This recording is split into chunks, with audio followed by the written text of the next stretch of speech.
आसिम वकार, वक्त की जमीन पर एक भी अस्पताल बता दीजिए। अजय आलोक कह रहे हैं मैं बहस में हार मान लूंगा, छोड़ दूंगा। बोलिए। देखिए 15 मिनट आपने बुलवाया, इनसे 14 मिनट और नॉन स्टॉप बजाय ऐसा लग रहा था कि डिबेट नहीं हो रही है। हम लोग दर्शक हैं और ये एक बहुत बड़े एक देश के बहुत आला उनका लीडर है और ये भाषण दे रहे हैं। कवाली बेइज्जती। मैं शुरुआत करता हूं इनकी उस बात से जिसमें ने कहा कि ओवैसी साहब के ऊपर इन्होंने कहा कि एमआईएम के लीडर ओवैसी के पास 3000 एकड़ जमीन, 6 माल चल रहे हैं वक्त पर, 3000 करोड़, 3000 असल औलाद हैं।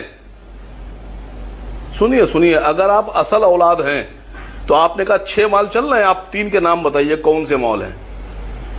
और अगर आप नाम नहीं बता पाए यहां तो आप समझ लीजिएगा आप असल औलाद नहीं है। ऐसे मत बोलिए, क्यों ऐसी बात करते हैं? असल औलाद अपने आप पर रखिए, समझे ना, मुझे असल औलाद बताने की जरूरत नहीं है। जबान पे कंट्रोल रखिए। आरोप लगाया राजनीति, आप किसके औलाद हैं? मुगल के औलाद हैं। जली ना, तेरी भी जली ना।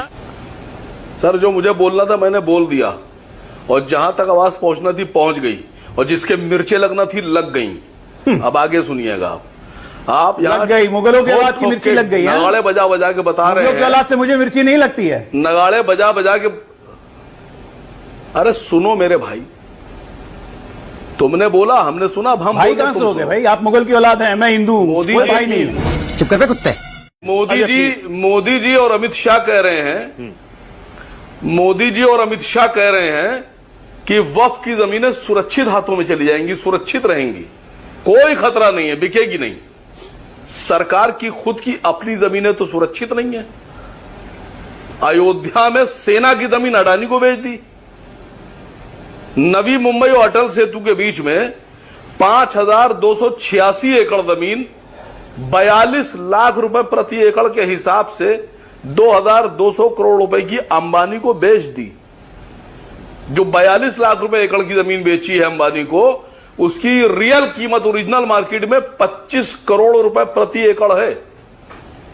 ये इतने शरीफ और ईमानदार और अच्छे और बेवकूफ लोग नहीं हैं कि ये 10 रुपए का नोट 5 रुपए में बेच डालेंगे। ये बीजेपी वाले हैं, ये 10 रुपए का नोट 100 रुपए में बेचते हैं। समझ रहे हो आप? खाली इस बात की जांच होना चाहिए कि अंडर टेबल कितनी डील की गई है जो 42 लाख रुपए प्रति एकड़ की जमीन बेची गई है। आप हमारी जमीन बता रहे सुरक्षित है, अपनी जमीन तो आप बेचे डाल रहे हैं। मैंने 2 बातें कही, अडानी को अयोध्या में सेना की जमीन और अंबानी को 5286 एकड़ जमीन 42 लाख रुपए प्रति एकड़ के हिसाब से। अगर किसी में हिम्मत है तो मेरी इस बात को इनकार करके दिखा दे। सबको चैलेंज है, पूरे पैनल को, इंक्लूडिंग मानक गुप्ता। क्या बात है सर, क्या बात है सर। अपनी जमीनें तो आप बेचे डाल रहे हैं, लेकिन अस्पताल आप बता रहे हैं 12,000 करोड़ रुपए का फायदा।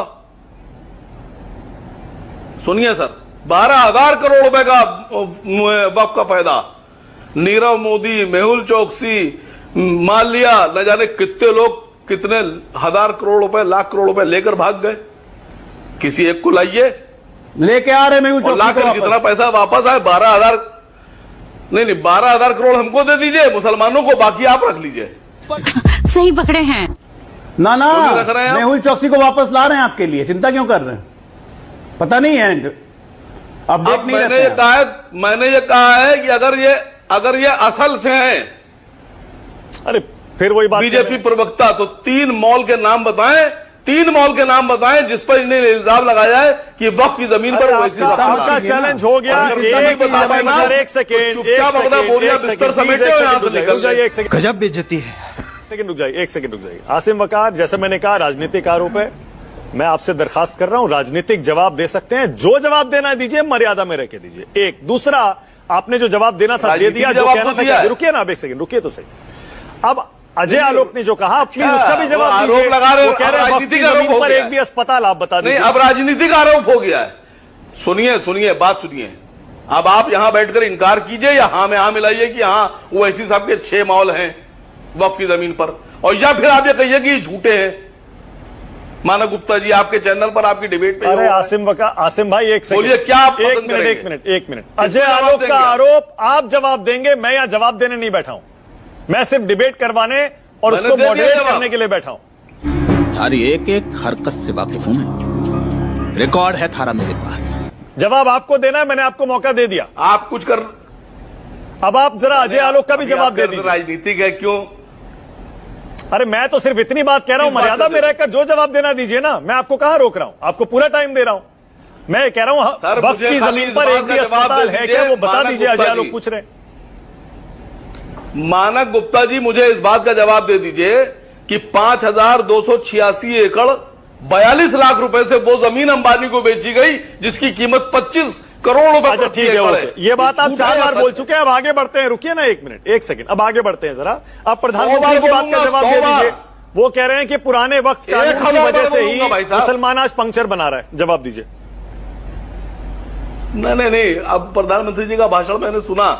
कल के कांग्रेस ने कोई मुसलमान अध्यक्ष ही नहीं बनाया आज तक, और इतनी मोहब्बत प्रधानमंत्री के होठों से टपक रही थी कि बह रही थी नालियों में मोहब्बत मुसलमानों के लिए। तो एक साहब को मैंने फोन किया, मैंने कहा प्रधानमंत्री जी ये कह रहे हैं, तो उसने कहा हाँ वो जेपी नड्डा खान साहब है ना आजकल अध्यक्ष बीजेपी के, कल के भारतीय जनता पार्टी कैबिनेट में 18 मंत्री हैं मुसलमान, केंद्र की सरकार में। आप बताइए, सूप तो सूप छलनी बोल रहा है, इतनी छेद है उसके अंदर। एक मुसलमान सांसद नहीं पूरी पार्टी में, आप यहां ठेकेदारी उठाए फेंके दे रहे हैं। अरे आप कांग्रेस की तरफ से क्यों जवाब दे रहे हैं? मुसलमानों का कांग्रेस की तरफ से दीपक झा जवाब दे देंगे। आप अपना जवाब दीजिए ना। मैं आपसे जो पूछ रहा हूं उसको बताइए। आप कहते हैं मुसलमान अगर सड़क पर नमाज पढ़ लेगा तो आप पासपोर्ट जब्त कर लेंगे उसका। आपको बहुत मोहब्बत है, आइए हमारे साथ, हम दिखाते हैं कितनी सड़कें रोक कर रोज सड़कों रोक कर। आज आसिम बकार आज जवाब नहीं दे रहे। आसिम बकार आज सवाल के जवाब में सवाल पूछ रहे हैं। आप तो खूब जवाब देते हैं भाई, आज क्या हो गया बताइए ना जरा। प्रधानमंत्री कह रहे हैं पुराने वक्त कानून की वजह से मुसलमान पंक्चर बना रहा है, दीजिए ना जवाब। हाँ बेटा, लगता है तुम गू खा के ही मानोगे।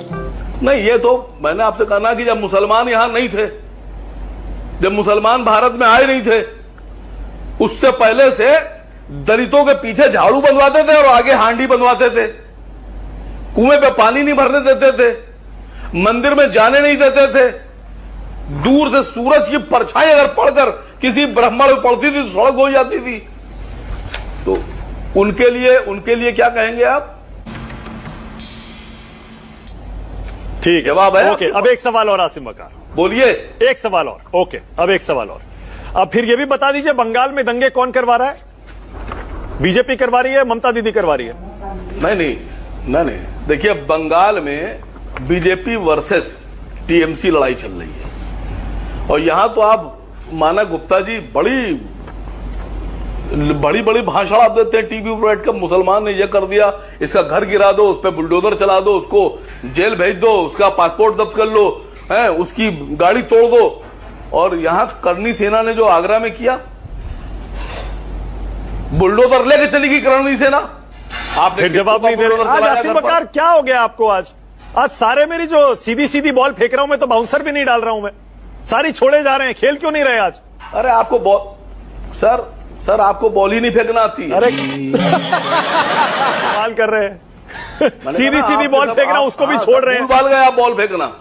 मैं पूछ रहा हूं मुसलमान पंक्चर क्यों बना रहा है? प्रधानमंत्री कह रहे हैं, उस पर जवाब नहीं दे रहे। नहीं, मैं पूछ रहा हूं अजय आलोक ने जो कहा एक भी वक्त की जमीन पर अस्पताल बता दीजिए, उस पर जवाब नहीं दे रहे।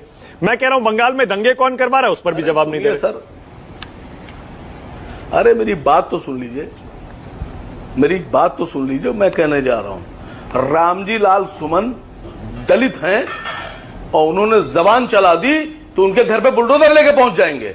और मान सिंह ने तलवार चला दी महाराणा प्रताप पे, तो वहां क्यों नहीं जाते हैं आप? वहां टुक इसलिए नहीं जाते हैं। ठीक है, तू समझा? हाँ। नहीं, तू समझा नहीं। मैं थोड़ा पंक्चर पे ही आना चाहती हूँ। हाँ ये चलिए कंचना। मैं अजय आलोक जी आपको पंक्चर ही करना चाहती हूँ। कारण ये है कि इस देश के मुसलमान सिर्फ पंक्चर लगाते हैं। आप आंकड़े कहाँ से लेकर आए भाई? वो तमाम तरह के बिजनेस में है। अगर इस देश के मुसलमान पंक्चर लगाते हैं और उनको एजुकेशन में जाना है, आंकड़े कहते हैं कि सबसे कम अगर एकेडमिया में हायर एजुकेशन में कोई कम्युनिटी है तो मुसलमान ही है। ये आंकड़े ही कहते हैं, सर्वे डेटा कहता है। और इसीलिए तो सच्चर कमेटी के रिकमेंडेशन के आधार पर मौलाना आजाद नेशनल फेलोशिप आया था। सर जी, किसने खत्म किया?